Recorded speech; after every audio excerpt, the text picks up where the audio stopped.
ఇప్పటి వరకు 3,000 ఇవ్వడానికే చాలా ఇబ్బందులు పడ్డాం, నానా తంటాలు పడ్డాం, నానా కష్టాలు పడ్డాం అని చెప్పి ఒక పవర్ పాయింట్ ప్రజెంటేషన్ లెక్క ఒకటి తీసుకొచ్చారు ఎన్నికలకు ముందు జగన్మోహన్ రెడ్డి గారు.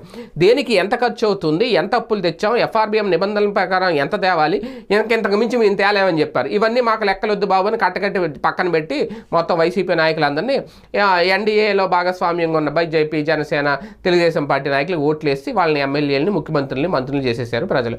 అయితే ఇప్పుడు జూలై 1వ తేదీన గనక చంద్రబాబు నాయుడు గారు ఇస్తాను అన్న ఆ సంక్షేమ పథకాల్లో కీలకమైన పింఛన్ ఏదైతే ఉందో ఆయన పెంచుతానన్న 4,000తో పాటు ఏప్రిల్ నుంచి పెంచుతారన్న 3 నెలల 3,000, ఆ 1,000 రూపాయలు యాడ్ చేసి 7,000 ఇవ్వాలి.